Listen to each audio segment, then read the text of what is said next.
संत मत्ती के अनुसार पवित्र सुसमाचार अध्याय 22 पद संख्याएं 34 से 40 तक।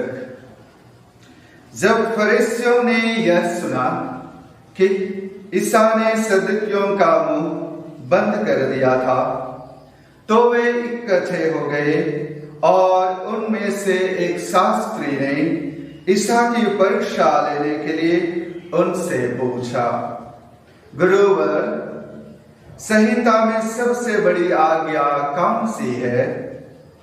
ईसा ने उससे कहा, अपने प्रभु ईश्वर को अपने सारे हृदय, अपने सारी आत्मा और अपनी सारी बुद्धि से प्यार करो।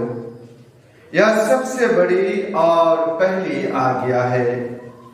दूसरी आज्ञा इसी के सादृश्य है, अपने पड़ोसी को अपने समान प्यार करो। इन्हीं दो आज्ञाओं पर समस्त संहिता और नबियों की शिक्षा अवलंबित है। प्रभु का पवित्र सुसमाचार। प्रभु यीशु ख्रीस्त में मेरे माता पिताओं, भाइयों बहनों, आप सबों को जय यीशु। आज वर्ष का 30वां सामान्य रविवार है। आज के तीनों ही पाठ हमें प्रेम का संदेश देते हैं।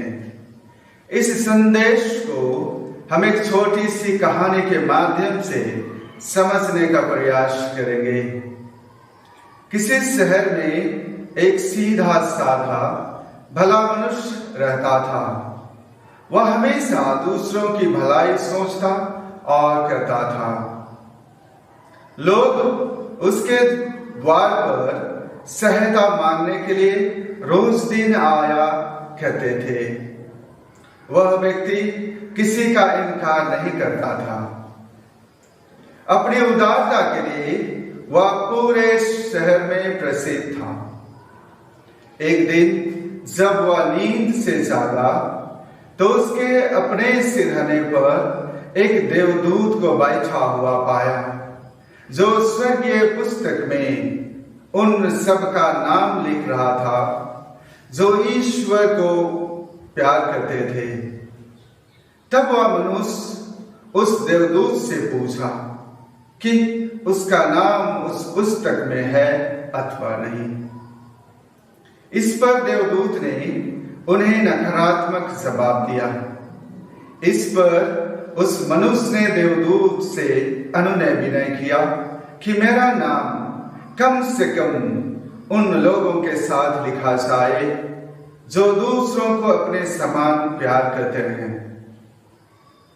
अगली रात को उसने फिर देवदूत को अपने सिरहाने पर जीवन की पोथी किताब के साथ पाया। इस बार उसका नाम ईश्वर को प्यार करने वाले मनुष्यों की सूची में सबसे ऊपर था। यह छोटी सी कहानी ईश्वर के प्रति सच्चा प्रेम और अपने पड़ोसियों के प्रति सच्चा प्रेम को दर्शाता है। ये दोनों एक ही सिक्के के दो पहलू हैं। एक के बिना दूसरे का अस्तित्व संभव नहीं है। आज के पवित्र सुसमाचार में हम पाते हैं कि शास्त्री और फरीसी प्रभु की परीक्षा लेने हेतु उनसे यह प्रश्न पूछते हैं कि संहिता में सबसे बड़ी आज्ञा कौन सी है? प्रभु की विचारधारा को जानकर कहते हैं, अपने प्रभु ईश्वर को अपने सारे हृदय, अपने सारी आत्मा और अपनी सारी बुद्धि से प्यार करो।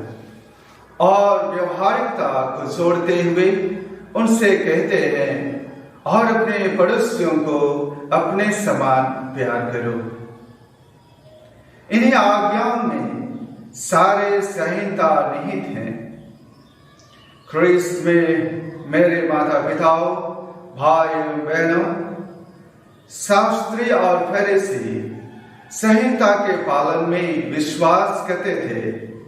उनका विश्वास था कि संहिता का पालन कर हम ईश्वर की इच्छा को पूरा कर पाएंगे। लेकिन प्रभु यीशु ईश्वर के प्रति और मनुष्यों के प्रति प्रेम दोनों को बराबर महत्वपूर्ण बनाकर फरीसियों और शास्त्रियों के मुंह बंद कर दिए। इसी बिंदु पर जोर देते हुए संत योहन अपने पहले पत्र के 4 अध्याय के 20वें पद में लिखते हैं, यदि कोई कहता है कि मैं ईश्वर को प्यार करता हूं और वह अपने भाई से बैर करता तो वह झूठा है। यदि वह अपने भाई को जिसे वह देखता है प्यार नहीं करता तो वह ईश्वर को जिन्हें कभी देखा नहीं प्यार नहीं कर सकता।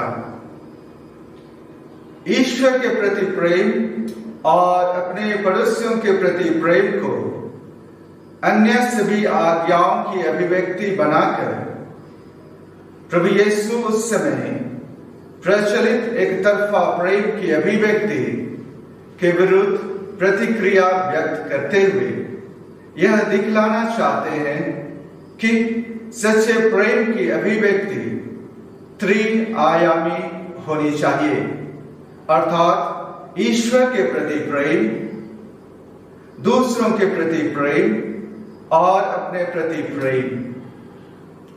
अपने प्रति प्रेम को सभी प्रकार के प्रेम संबंधों का आधार माना जाता है।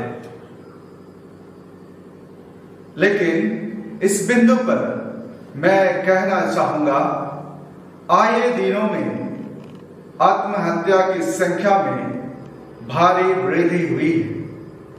इसका एक कारण है अपने आप से प्रेम न कर पाना। इस अभाव को माता पिता, कलीसिया की अगुवे तथा देश के ज्ञानी व्यक्ति पूरा करने में मार्गदर्शक बने। यदि हम स्वयं को स्वीकार नहीं करते या प्यार नहीं करते तो दूसरों को सच्चे हृदय से प्यार नहीं कर सकते।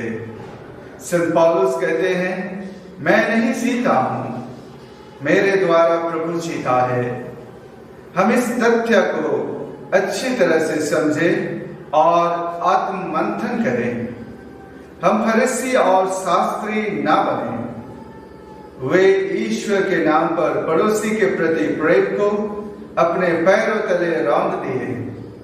प्रभु यीशु को क्रूस पर लटकवाकर मार डाला और प्रभु के शिष्यों को सताने का काम किए।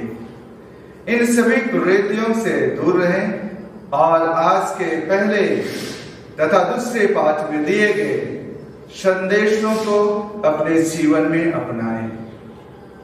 आज के पहले पाठ पड़ोसी प्रेम से संबंधित बातों को रखकर हमें समझाने का प्रयास करते हैं कि हम एक दूसरे को समझें और अपने समान प्यार करें, अन्याय ना करें, अनदेखा ना करें, उनके साथ दुर्व्यवहार ना करें।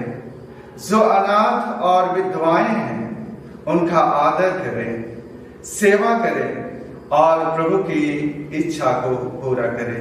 आज के दूसरे पाठ पर हम नजर डालेंगे जहां प्रभु के प्रेरित लोगों की प्रशंसा करते हैं, क्योंकि उन्होंने उनके बातों पर विश्वास कर प्रभु को स्वीकार किए तथा अपने पुराने स्वभाव को त्याग कर ज्योति का वस्त्र धारण कर नए प्राणी बन गए, जिनकी चर्चाएं आज चारों ओर होने लगी है।